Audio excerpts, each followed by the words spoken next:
ओम शांति। ओम शांति। ओम शांति।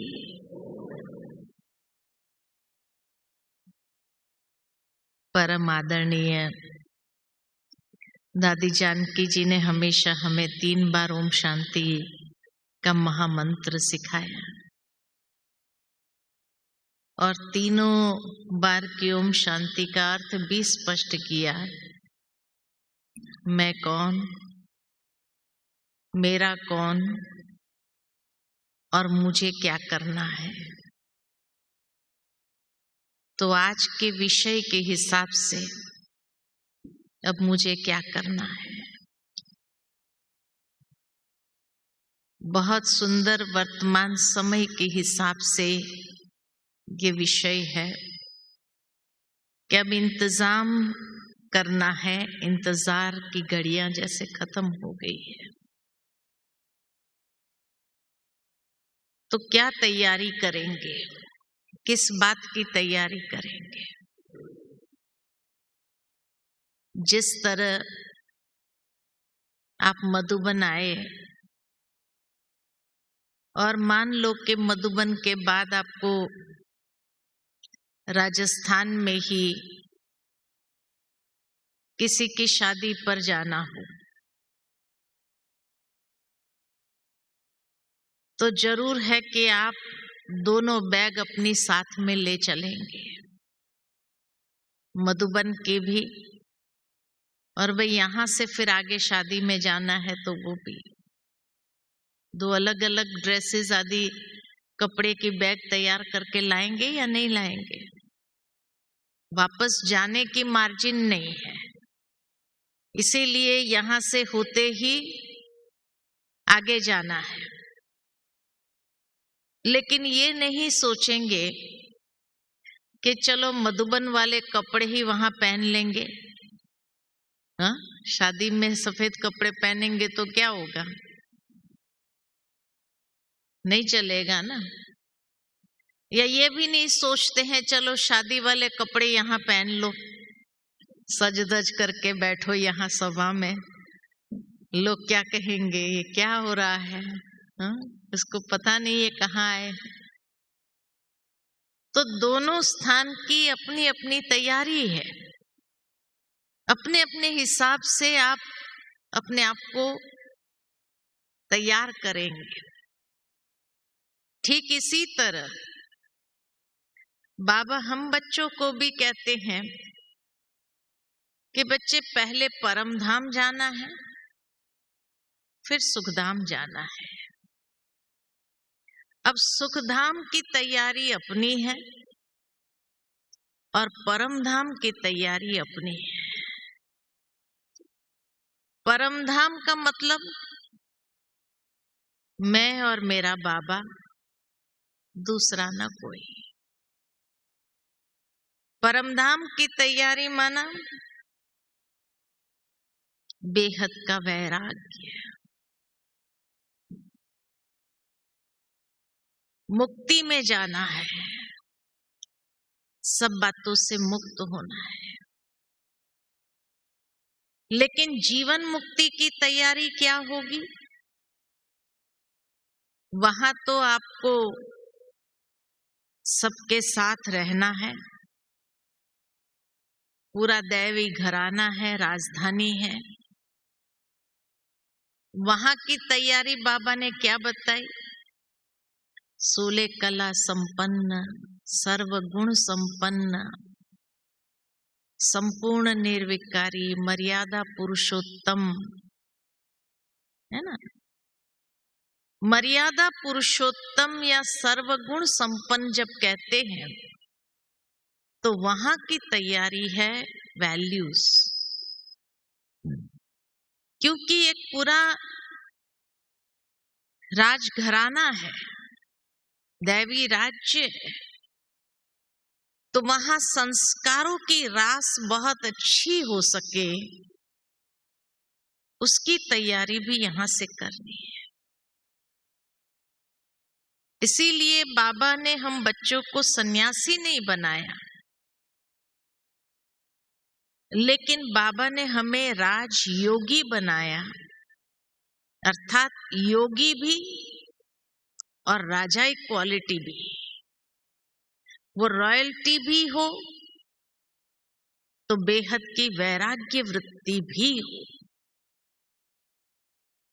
क्योंकि दोनों जगह की तैयारी हमें करनी है।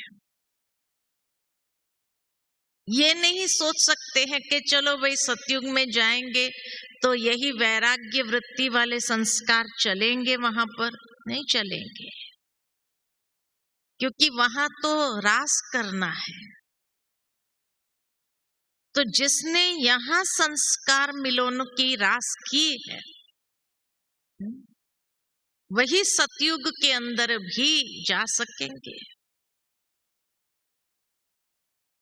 इसीलिए बाबा ने हम बच्चों को किनारा करना नहीं सिखाया कि तुम सबसे अलग थलग होकर के बैठ जाओ, नहीं। बाबा ने हम बच्चों को यही सिखाया कि व्यवहारिक कुशलता कैसी हो, गृहस्थ में ही रहना है। बाबा ने छोड़ने के लिए हमें नहीं कहा, रहना भी उधर है, सबके साथ तोड़ भी निभाना है, लेकिन तोड़ निभाते हुए भी न्यारा और प्यारा भी रहना है। तो एक तरफ डिटैचमेंट भी हमें संपूर्ण सिखाया, नष्टो मोहा, तो दूसरी ओर गृहस्थ में रह करके सबके साथ तोड़ निभा करके चलना है और सर्टिफिकेट लेना है, उन लोगों का भी सर्टिफिकेट लेना है। तो इसीलिए दो जगह की तैयारी करनी है। कितनी तैयारी हुई है? जिस तरह मान लो कि कोई व्यक्ति विदेश में सेटल होना चाहता है,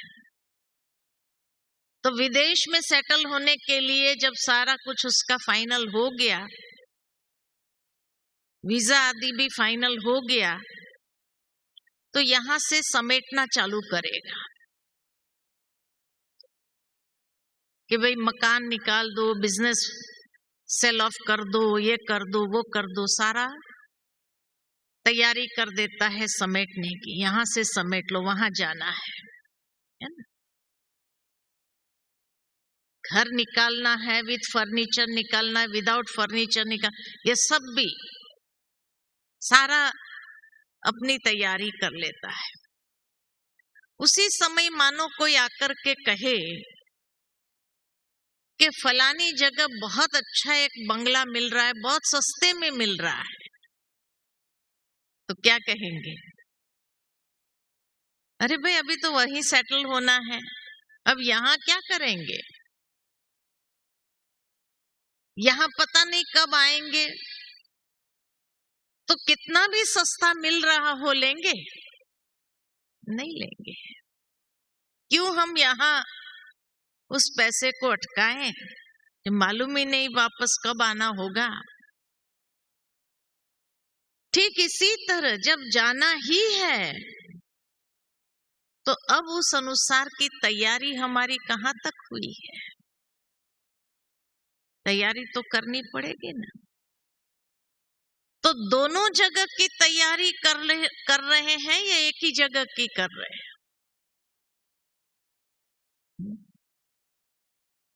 कि संपूर्ण बनना है, बस सभी घर जाना है, घर जाना है, ये मंत्र हमें मिला है, लेकिन घर जाना है और घर से फिर राजधानी में भी जाना है। तो आधा मंत्र याद न रहे, पूरा मंत्र याद रहे कि यहां से छोड़ करके फिर वहां आगे जाना है। देखो, पहले जब साकार में बाबा थे और साकार में बाबा ने यहाँ मकान बनवाए, बच्चे आएंगे, बहुत बच्चे आएंगे, रहेंगे, और बाबा ने अनेक सेंटरों की वृद्धि की। उसके बाद जब बाबा अव्यक्त हुए तो सबसे पहले कहाँ मिलते थे बाबा? हाँ? बाबा के कमरे में मिलते थे। थोड़े से ही तो बच्चे आते थे। एक 10 की पार्टी आ गई तो भी बहुत बच्चे आ गए, ये होता था। 10-15 की पार्टी आई तो बाबा कमरे में ही मिलता था। अव्यक्त बाबा कमरे में मिलता था। उसके बाद जैसे जैसे बच्चे बढ़ते गए तो हिस्ट्री हॉल में मिलना चालू किया। मुझे याद है कि हम भी जब पहली बार मधुबन आए 75 में, तो अव्यक्त बाप दादा से हिस्ट्री हॉल में मुलाकात की। और उस समय एक एक बच्चे को बाबा आधा घंटा मिलते थे, क्योंकि 25-50 तक की पार्टी होती थी। एक एक बच्चे को इतना टाइम बाबा देते थे। उसके बाद रात का ब्रह्मा भोजन भी हिस्ट्री हॉल में ही लगाया जाता था। अव्यक्त बाप दादा के साथ भोजन करते थे। लेकिन फिर जैसे बच्चे बढ़ते गए तो मेडिटेशन हॉल में मिलना चालू किया बाबा ने। और मेडिटेशन हॉल में जब मिलना चालू किया तो ऑल्टरनेट डे आना चालू किया। फिर बाबा सेंटर वाइज मिलते थे। एक सेंटर के ग्रुप को आधा घंटा देना। पहले एक एक को आधा घंटा देते थे, फिर सेंटर वाइज या आधा घंटा देते थे। ये सेंटर वाले, वो सेंटर वाले, वो सेंटर। उसके बाद जैसे और वृद्धि हुई तो ओम शांति भवन में आना चालू किया। और ओम शांति भवन में आना चालू किया तो पर्सनल मुलाकातें बंद हो गई। और फिर बाबा सेंटर का ग्रुप भी बड़ा होता था, तो 2-3 ग्रुप को एक बार मिलते थे। और हफ्ते में एक बार बाबा आना चालू किया। जो अल्टरनेट डे आते थे उसके बाद हफ्ते में एक बार आना चालू किया, या कभी हफ्ते में 2 बार भी आ गए। लेकिन जैसे ही शांतिवन में मिलन आरंभ हुआ तो क्या हुआ? होलसेल में बाबा मिलना चालू किया। पहले तो बाबा वर्ग वाइज मिलता रहा, है ना, कि भाई कुमारों का ग्रुप, अदर कुमारों का ग्रुप, अदर कुमार माताओं का ग्रुप, बहनों का ग्रुप, कुमारियों का ग्रुप, इसी में सबको कह देते थे। उसके बाद बाबा जोन वाइज मिलने लगा। जो जोन आता था पूरा, उसमें माता बहनें सब इकट्ठे हो गए। और मिलन कैसे हुआ? तो 15 दिन में एक बार, और उसके बाद महीने में एक बार, महीने में 1 टन मिलता था। और टोटल 6 महीने की सीजन होती थी तो 8 टन होता था, समझो।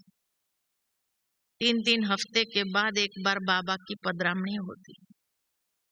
और उसके बाद तो जोन भी ये हो गए, लेकिन होलसेल में एक साथ में सबको लास्ट में। धीरे धीरे हमने देखा कि बाबा ने भी समेटना चालू किया। शांतिवन जैसे आरंभ हुआ कि बाबा ने भी समेटना चालू किया, कि वर्ग वाइज मिलते थे, जोन वाइज मिलते थे, ग्रुप वाइज मिलते थे, ये सब बाबा ने समेट लिया। और अभी तो बाबा ने आना भी समेट लिया। तो जब भगवान ने इंतजाम कर लिया अभी अपना समेटने का, तो अभी तो हमें पता पढ़ना चाहिए कि अभी समय कितना रहा है, कि अभी तक भी वही हिसाब लगा रहे हैं कि 100 साल का संगम युग, इसलिए इतना साल तो बाकी है, अब इतना साल है तो आराम से चलेगा। अरे इधर भगवान ने सब कुछ समेट लिया, अब रिवाइज कर लो। जैसे एग्जामिनेशन के पहले रिवीजन शुरू हो जाता है, वो रिवीजन भी पूरा हो गया। अब तो पर्सनल लेवल पर आप जो तैयारी करना चाहो, अपनी फाइनल टचिंग जिसको कहा जाए, वो भगवान ने भी कर लिया। तो अभी तक भी समय की गिनती करते रहे, हम इंतजार करते रहे, इतने साल पड़े हैं, इतने साल पड़े हैं। अब तो समय का अंदाजा आ जाना चाहिए कि अब ज्यादा समय नहीं रहा है। लेकिन कई बार देखते हैं तो कई लोग क्या कहते हैं कि पुरुषार्थ तो करेंगे हम, थोड़ा ये कारोबार पूरा हो जावे ना, उसके बाद बस पुरुषार्थ करना ही है। ये थोड़ी जिम्मेवारी है, ये थोड़ा विघ्न चल रहा है, ये थोड़ी बाधाएं आ रही है, बस इसको पूरा कर दे, ये पूरा हो जाए, उसके बाद तो देखना हम एकदम तीव्र पुरुषार्थ करने लग जाएंगे। लेकिन सोचने की बात यह है कि ये सब पूरा हो जाए उसके बाद तैयारी करेंगे।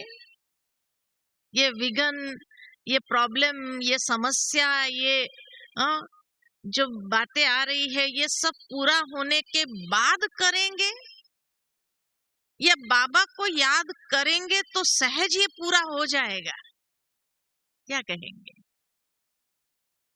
हाँ, कहीं उल्टा हिसाब तो नहीं लगा रहे हैं कि भाई योग में बैठते हैं, यहाँ दर्द होता है, वहां दर्द होता है, ये थोड़ी तकलीफ है, ये तकलीफ अगर मिट जाए ना, बस ये ऑपरेशन हो जाए, ये तकलीफ मिट जाए, उसके बाद हम पुरुषार्थ करना चालू करेंगे।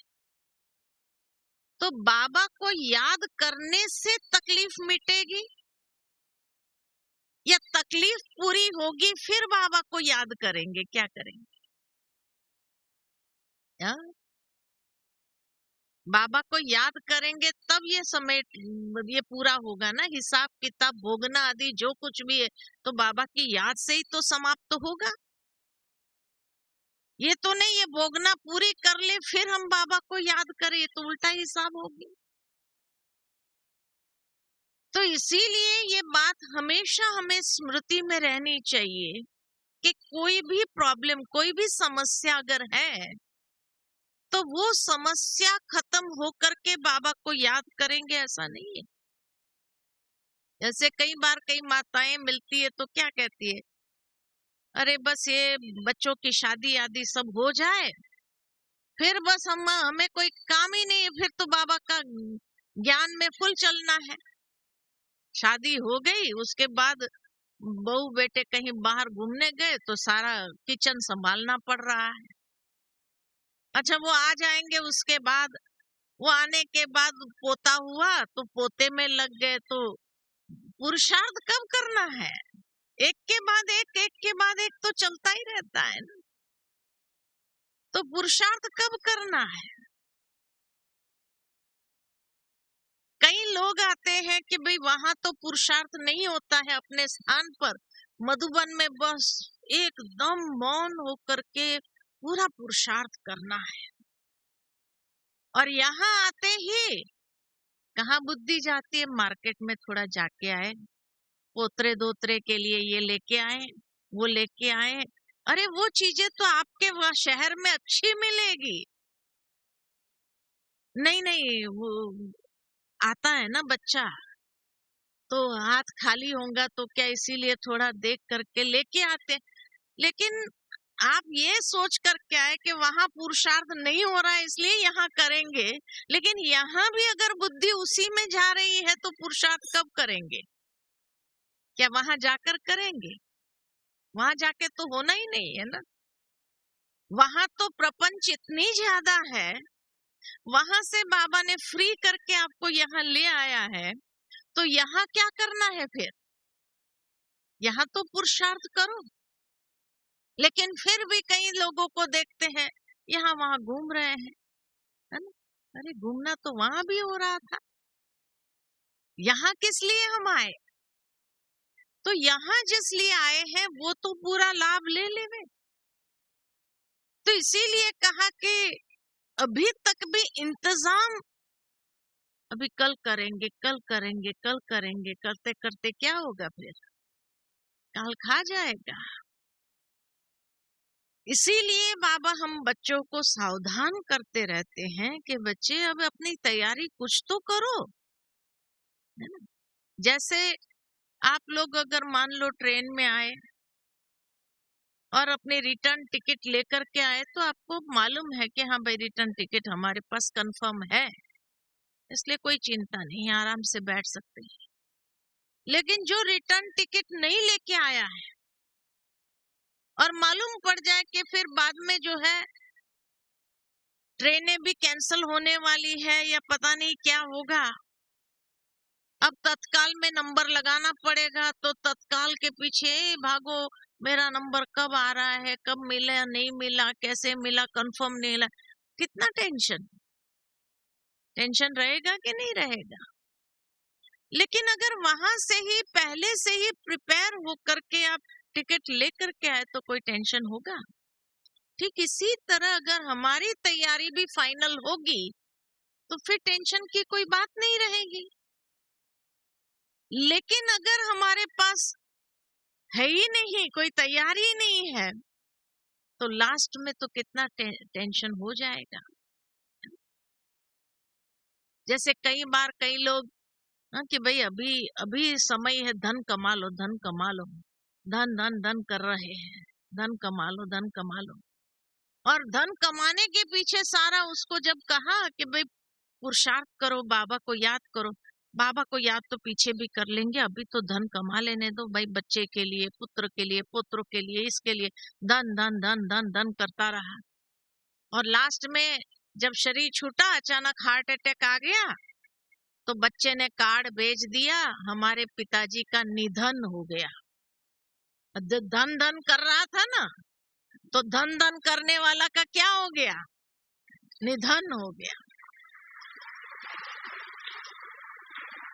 इसीलिए बाबा कहते हैं हर आत्मा, एक बात याद रखिए, हर आत्मा अपना भाग्य लेकर आती है। कहा जाता है माँ बाप बच्चे को जन्म दे सकते हैं, भाग्य नहीं दे सकते हैं। भाग्य बच्चा खुद अपना कर्मों के हिसाब से, पास्ट के कर्मों के हिसाब से लेकर के आता है। कई बार देखा गया है कि कई माँ बाप ने खूब कमाया बच्चों के लिए, लेकिन बच्चों ने ऐसे कुछ केस में फंस गए तो वो केस में सारे पैसे चले गए, या तो ऐसे चोरी हो गई, जो कुछ कमाया हुआ था सब चला गया, बच्चे के लिए रहा ही नहीं। माँ बाप को भी हार्ट अटैक आया, उसके कारण बच्चा क्या हो जाता है? अनाथ किसी के हवाले हो जाता है, जिसके पास कुछ नहीं है।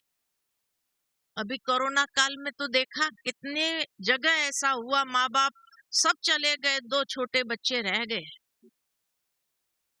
और कहाँ पाल रहे हैं? कौन पाल रहा है? सारी मिल्कियत किसके नाम हो गई या कहाँ चली गई? और बच्चों को तो मिलती भी नहीं है। तो इसीलिए माँ बाप बच्चे को जन्म दे सकते हैं, भाग्य उसका अपना कर्मों से लेकर के आया है। कोई माँ बाप कितना भी कमाए कि मेरे बच्चे को काम आएगा, अगर उसके बच्चे के भाग्य में नहीं है तो वो माँ बाप दे नहीं सकते हैं, दे नहीं सकते हैं।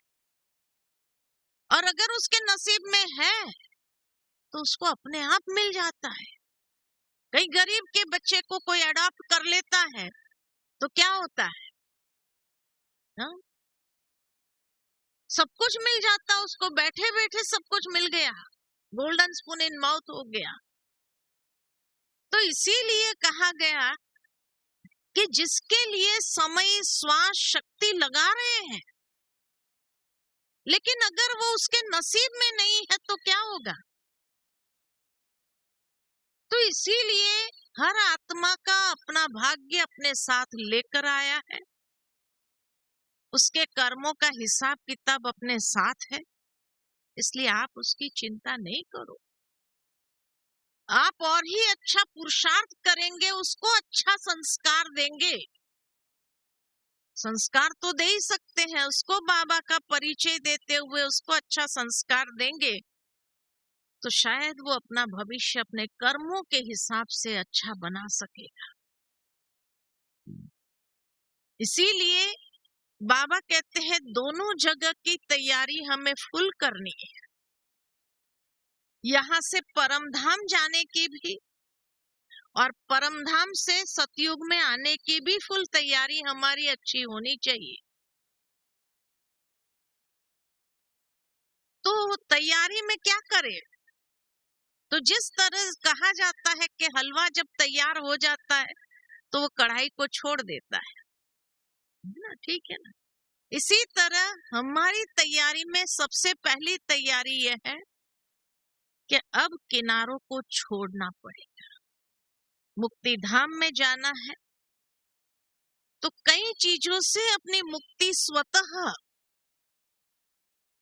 क्योंकि मेरा आदि अनादि स्वरूप अगर पवित्र है, परमधाम का स्वरूप भी पवित्र है और सतयुग का स्वरूप भी पवित्र है, तो सबसे पहली तो हमारी ये तैयारी कि मैंने अपना आत्मशुद्धिकरण कितना किया है,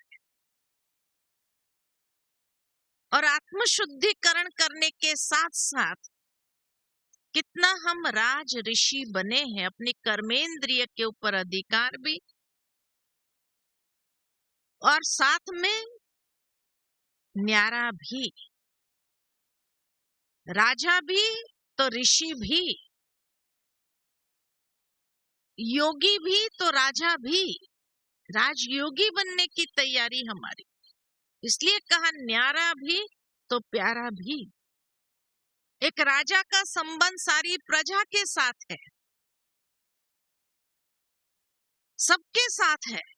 तो इसीलिए बाबा भी कहते हैं जब सतयुग के अंदर सर्वगुण संपन्न है तो सर्व गुणों को धारण तो यहाँ से ही करना है।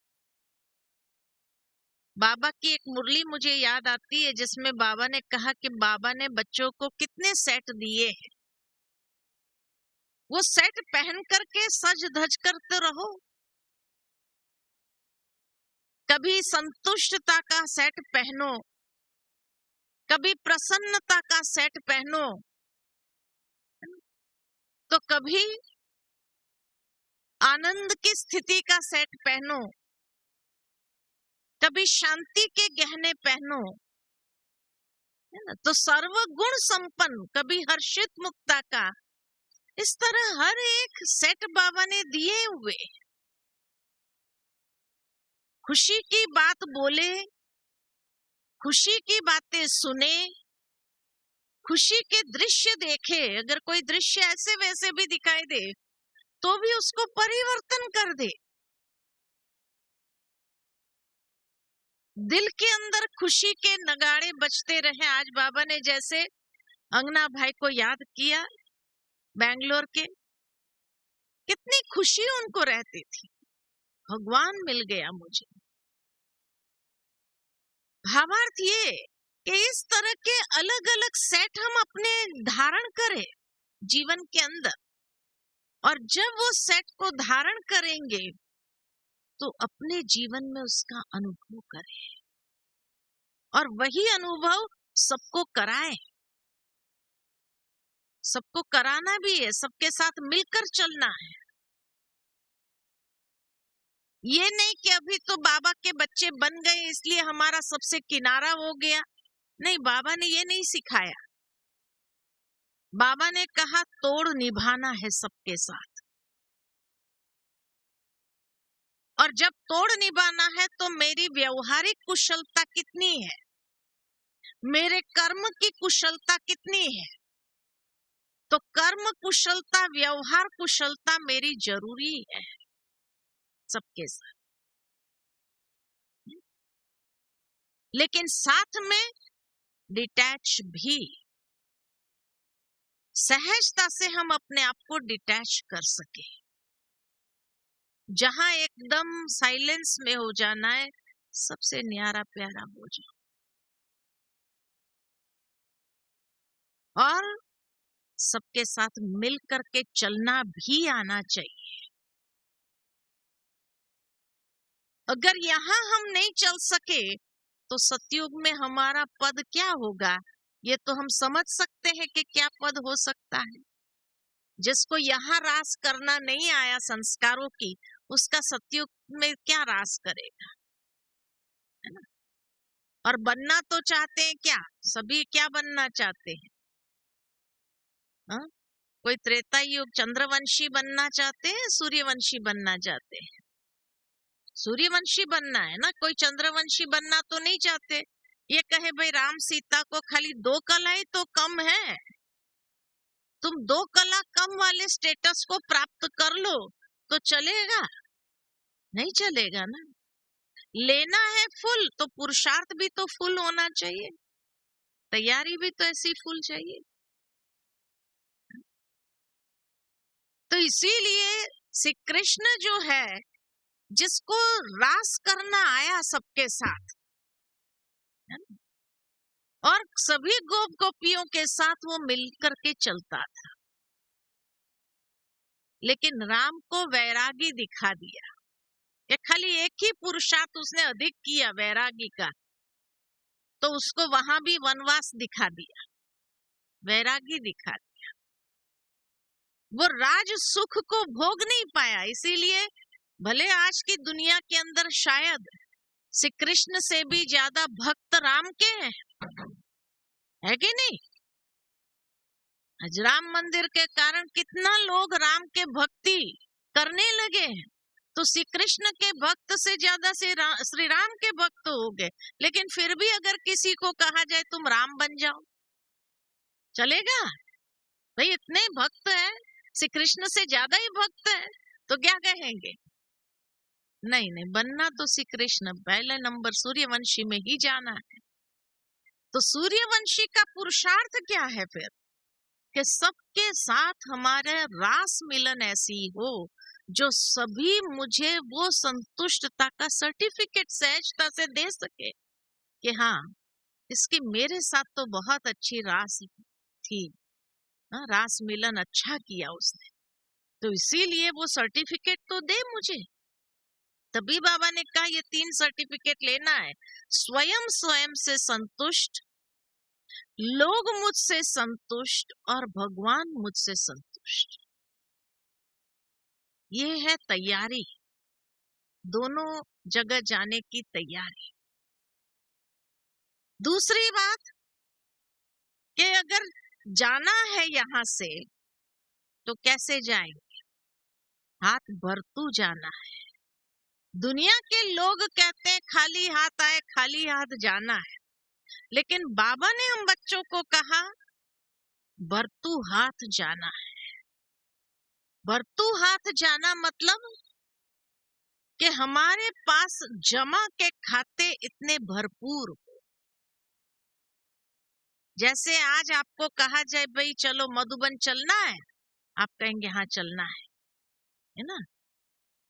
लेकिन मधुबन आने के लिए अगर भाड़े का पैसा भी ना हो, इतना भी जमा ना हो, तो कैसे आएंगे। चलो इस दुनिया में तो टिकट फिर भी कोई दे देगा, लेकिन सोचते तो है ना भाई मधुबन जाएंगे, कुछ तो अपना सफल कर, वो भी नहीं है तो मधुबन आकर के क्या किया। तो कम से कम इतना तो जमा हो कि जहां जाना है वहां की टिकट का पैसा तो निकाल सकूं मैं। ठीक इसी तरह जहां से जाना है, जिस दुनिया में जाना है, उसके हिसाब से हाथ भरतू तो हो मेरे। तो इतना जमा का खाता तो मैंने अपना बनाया हूं। नहीं तो अगर मेरे पास जमा का खाता ही नहीं है बिल्कुल जीरो है, तो मुझे यहाँ से तो बाबा ले चलेगा, लेकिन वहां कहाँ रखेगा? और वो जो पद मिलेगा, क्या उससे मैं सेटिस्फाइड होंगी? तो इसीलिए भरपूर हाथ होना चाहिए, भरपूर हाथ। जैसे वो कहानी एक याद आती है मुझे कि एक बार एक सेठ था, बहुत नास्तिक था, कभी कोई सत्संग आदि में जाता नहीं था। लेकिन एक बार उसकी पत्नी ने उसको बहुत फोर्स किया कि अरे भाई, बहुत बड़ा महात्मा जी आ रहे हैं, बहुत अच्छा ज्ञान देते हैं, आप चलो ही चलो, चलो ही चलो। तैयार हुआ कि चलो ठीक है, तुम कह रही हो, चलो। अब वहां महात्मा जी ने कह दिया खाली हाथ आए, खाली हाथ जाना है ना। वो भाई बड़ा दुखी हो गया, सेठ था, इतना कमाया हुआ था उसने, परेशान हो गया। नहीं महात्मा जी, आप मुझे ये बताओ कि ये जो मैंने कमाया है मैं मेरे साथ कैसे ले जाऊं, ये विधि बताओ। मैं यहाँ कुछ भी छोड़ करके जाना नहीं चाहता हूँ, मैं अपने साथ ले जाना चाहता हूँ। महात्मा ने कहा ऐसा तो कोई विधि है ही नहीं, खाली हाथ आए थे, खाली हाथ ही जाना है, ये तो संसार का नियम है। कहा नहीं, मेरे को ये सब लेकर चलना है, ये तो नहीं हो सकता है। बड़ा परेशान हो गया, रात को नींद नहीं, ये मैं इतना कमाया यहाँ छोड़ करके जाऊंगा, दूसरे लोग मौज करें इसके ऊपर, नहीं मैं तो लेके ही जाना है, कुछ भी हो जाए लेके ही जाना है। बहुत लोगों से पूछताछ की उसने, कई सन्यासियों से मिला, कई महात्माओं से मिला, भाई मुझे कोई ना कोई विधि बताओ, ये सब मैं साथ में लेके जाऊं। सबने कहा भाई ऐसी तो कोई विधि है नहीं, खाली हाथ आए थे, खाली हाथ जाना है। उसमें एक ब्रह्मा कुमार मिल गया उसको, तो ब्रह्मा कुमार मिल गया तो ब्रह्मा कुमार ने कहा मैं आपको विधि बता सकता हूँ, ये सब कुछ ले जा सकते आप। बोले ये सब ले जा सकता हूँ? बोले हाँ ले जा सकते हैं। कैसे? तो कहा जैसे लाइफ इंश्योरेंस निकालते हैं ना, तो लाइफ इंश्योरेंस निकाला तो हर महीने प्रीमियम भरना पड़ता है। प्रीमियम भरो तो आपको जब भी कुछ हुआ जीवन में तो आपको वो लाइफ इंश्योरेंस पकेगा, मेडिकल इंश्योरेंस पकेगा, है ना। ऑपरेशन हुआ, लेकिन पहले प्रीमियम तो भरते रहना पड़ता है कि नहीं। आपने पॉलिसी ले लिया कि भाई इतना मुझे चाहिए, मुझे अगर कुछ हो तो इतना चाहिए, इतना लाख रुपया चाहिए, लेकिन उसके लिए हर महीने प्रीमियम भरना पड़ेगा, नहीं भरना पड़ेगा, तभी वो पॉलिसी पकेगी, नहीं तो थोड़ी पकेगी। ठीक इसी तरह कहीं यहाँ से ले जाना है तो बाबा ने हमें विधि बताई है, बच्चे जिसमें आप सफल करेंगे ना वहां वो चीज की प्राप्ति होगी, है ना। आप अगर एजुकेशन में सफल करो तो बुद्धि अच्छी मिलेगी, कहा गया है। किसी ने अगर हॉस्पिटल खोली तो उसको हेल्थ अच्छी मिलेगी। किसी ने धर्मशाला लोगों को छत दिया तो उसको मकान अच्छा मिलेगा। तो प्रीमियम भरना पड़ेगा, है ना। तो बाबा भी हमें बच्चों को क्या कहते, बच्चे सफल करते जाओ, तन मन धन समय श्वास शक्ति सफल करो। सफल करेंगे तो सफलता मिलेगी, अर्थात रिटर्न में इतना प्राप्त होगा। तो भगवान आया ही है, उसको तो अपने लिए कुछ नहीं चाहिए, लेकिन वो इस विधि से सफल करवाता है बच्चों का। और जिसने जितना किया, तो जैसे कहा कि सुदामे के चावल मुट्ठी से उसको महल मिला, ये विधि है कि यहाँ करो, प्रीमियम भरो तो वहां मिलेगा। तो इसीलिए जो है जमा का खाता भरपूर चाहिए हमारा। कितने जमा के खाते भरपूर चाहिए? 3 जमा के खाते भरपूर होना चाहिए। पहला खाता स्व पुरुषार्थ द्वारा प्रारब्ध का खाता जमा होना चाहिए। स्व पुरुषार्थ द्वारा प्रारब्ध का खाता, अर्थात स्व पुरुषार्थ किसको कहा गया? तो अमृत वेले से लेकर रात्रि तक जो बाबा ने हम बच्चों को श्रीमत दी है, उस श्रीमत के अनुसार हर कर्म करना। जितना बाबा का श्रीमत का हाथ पकड़कर चलो,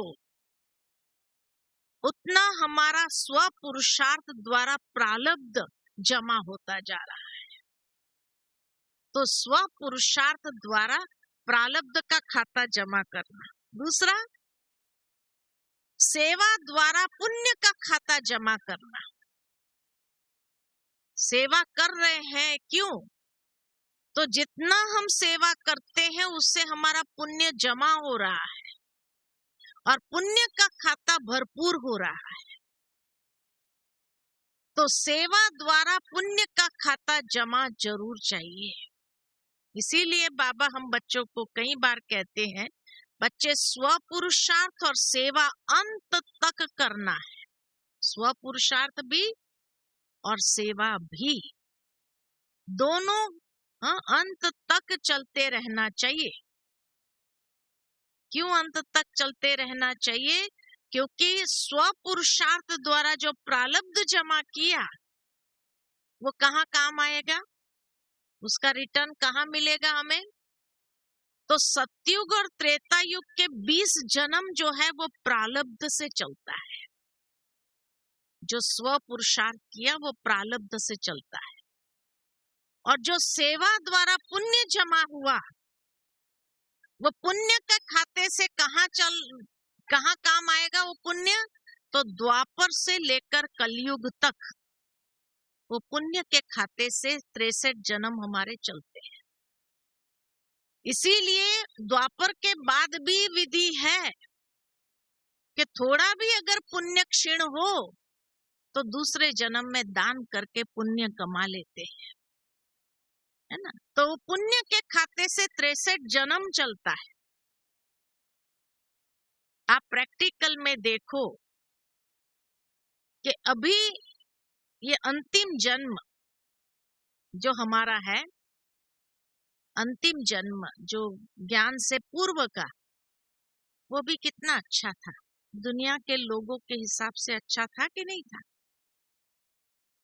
अच्छी बुद्धि तो थी, भगवान को पहचान सके ऐसी बुद्धि तो थी। आज दुनिया में भले लोग पढ़े लिखे होंगे, इतने साइंटिस्ट होंगे, लेकिन भगवान को पहचानने की बुद्धि तो नहीं है। तो उनसे तो अच्छी है ना हमारी बुद्धि, विचार अच्छे हैं। दुनिया में लोगों को देखो कितना डिप्रेशन आ रहा है।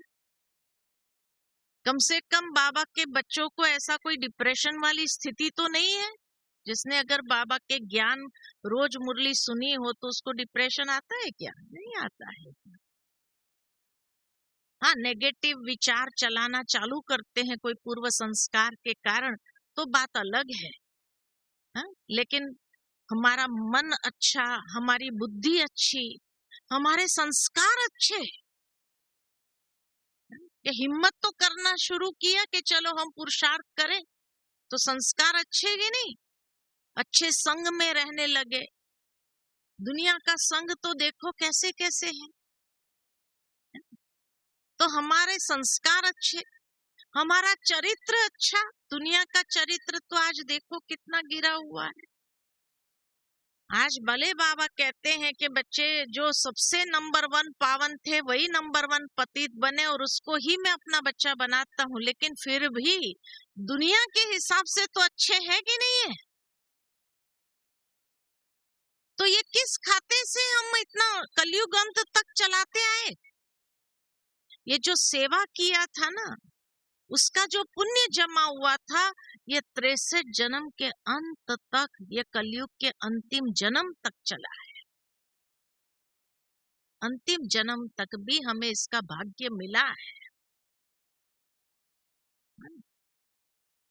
तो इसीलिए कहा स्व पुरुषार्थ द्वारा जो प्रारब्ध जमा हुआ वो 20 जन्म चलता है, और सेवा करके जो पुण्य जमा किया उससे हमारा 63 जन्म। बाकी बीच बीच में कम हो जाता तो वहां दान पुण्य करके इकट्ठा कर लेते वापस। संस्कार होने के कारण, सेवा का संस्कार है इसीलिए कर सकते हैं। और तीसरा खाता जो है वो है किसी भी आत्मा को सुख दिया आपने, श्रीमत के आधार पर मर्यादाओं पर चलते हुए जो सुख दिया, उस सुख के द्वारा दुआओं का खाता, और वो दुआओं का खाता कहाँ काम आएगा? अंतिम पेपर में, इस जन्म के अंतिम पेपर, जो बाबा कहते हैं चारों ओर से पेपर आएगा, शरीर की भोगना भी आएगी, परिस्थितियां भी आएगी, बीमारियां भी आएगी, तो कई प्रकार के प्रॉब्लम्स भी आएंगे, प्रकृति द्वारा भी पेपर होगा, सब एक साथ में आना है। तो एक साथ झेल सके, वो झेलने की ताकत कहाँ से मिलती है? दुआओं से मिलती है। इसलिए बाबा कहते हैं बच्चे दुआओं का खाता जमा करो, किसी भी आत्मा को दुख दे करके बद्दुआ न कमाओ, लेकिन सुख दे करके दुआएं जमा करो, ताकि अंतिम समय ये सारे जो एक साथ पेपर आएंगे, उसने अगर हिला दिया हमको, अंदर से भीतर से अगर कमजोर कर दिया, तो वो अंतिम पेपरों को पास करना मुश्किल हो जाएगा। तो दुआओं का खाता जिसके पास भरपूर है, उसके लिए वो सारी परीक्षाएं एक साथ आने दो तो भी एक मक्खन से बाल निकल जाएगा, या जैसे पानी पर लकीर बाबा कहते हैं। वो हमारी मनस्थिति को प्रभावित नहीं करेगी, इसलिए दुआओं का खाता भी भरपूर होना चाहिए, क्योंकि वही अंतिम पेपरों में पास होने की शक्ति देगा, ताकत देगा। इसलिए ये तीनों खाते हमारे भरपूर होने चाहिए, ये तैयारी हमें करनी है, ये इंतजाम करना है। फलाना क्या कर रहा है, फलाना क्या करना है, उसने ऐसा किया, उसने ऐसा किया, उसने ये किया, ये सब सोचने की हमें जरूरत नहीं है। जिसके कर्म उसी के सिर पर, उसी के माथे, कहते ना उसके कर्म गलत है, उसके सिर माथे, उसको भारी पड़ेगा। जैसे कहते हैं ना फलाने जानवरों के सींग उसको भारी पड़ता है। तो ठीक हरेक का कर्मों का हिसाब किताब अपना अपना है। इसको देखकर उसको देख करके मैं परेशान हो जाऊं और अपना पुरुषार्थ भी मेरा छूट जाए, ऐसा न हो। जिसका कर्म उसको भारी, उसके सिर माथे, उसको देख करके मैं दिल शिकस्त हो करके, यहाँ भी ऐसा हो रहा है, यहाँ भी ऐसा होता है, उसने भी ऐसा कहा, क्या करना है हमें? हर आत्मा का अपना कर्म का हिसाब किताब वो जाने। हम तो नहीं ज्ञाता है कि उसकी कार्मिक फिलॉसफी या उसका हिसाब किताब उस आत्मा के साथ कैसा रहा जो हम उसका पर चिंतन पर दर्शन करना चालू करें। तो इसीलिए किसी को देखने के बजाय जो बाबा ने हम बच्चों को मंत्र दिया है, फॉलो फादर सी फादर, बाबा मम्मा को देखे, नंबर 1 की आत्माओं को हम देखें और उनसे प्रेरणा प्राप्त करके हम नंबर 1 बने। भाई ये मेरे से पुराना है, ये ऐसा कर रहा है, ये वैसा कर रहा है, ये ऐसा कर रहा है। अरे भाई वो ऐसा कर रहा है तो आपको तो साइड दे दिया कि आप आगे जाओ, है कि नहीं? आपको तो साइड दिया कि भाई मैं अपने कर्म में व्यस्त हूँ, मेरे कर्म का हिसाब किताब जिस आत्मा के साथ है, तुम भले आगे जाओ। तो तुम आगे जाओ ना, तुम वहां क्यों खड़े हो जाते हो उसके कर्म को देखने के लिए? वो साइड दे रहा है तुम्हें। तो समझदारी क्या है? साइड दिया तो क्या करना चाहिए? आगे जाना चाहिए या वहीं खड़े हो जाना चाहिए? हाँ, आगे चले जाओ, उसको थैंक्स करो, उसको दुआएं दो, और ताकि वो उसका हिसाब किताब भी जल्दी निपटारा करे और आगे निकले चाहे तो, है ना? तो दुआएं दो, उसको थैंक्स दो, शुक्रिया करो उसका। तो कहने का भावार्थ मेरा यही है कि इंतजाम क्या करना है हमें, कि हमें अपने तीनों खाते भरपूर जमा करना है, इधर उधर नहीं देखना है, 3 सर्टिफिकेट ले लेना है, जाने से पूर्व हमारी तैयारी यही होनी चाहिए, और दोनों जगह जाना है तो राज ऋषि के संस्कार हम अपने अंदर विकसित करें। वो संस्कारों को अपने जीवन में, एक तो परम धाम के संस्कार भी और नई दुनिया के संस्कार भी, दोनों संस्कार अपने अंदर भरपूर रीति से धारण करे। ये अभी तैयारी हमारी होनी चाहिए। बाबा ने सब कुछ समेट लिया और अभी तक हम फैलावा कर रहे हैं, तो समझदारी कहेंगे क्या? नहीं कहें। अभी तो समेट लेना चाहिए धीरे धीरे हमें भी। साथ में जब कुछ चलना ही नहीं है तो क्या करना चाहिए? ठीक है ना? तो इसीलिए कहा इंतजार नहीं करो, फलाना करेगा तो मैं करूं, फलाना करेगा तो मैं करूं। अरे क्यों किसी के लिए वेट करना है? आप अपना करते चलो और आगे बढ़ो। ठीक है? अच्छा, ओके।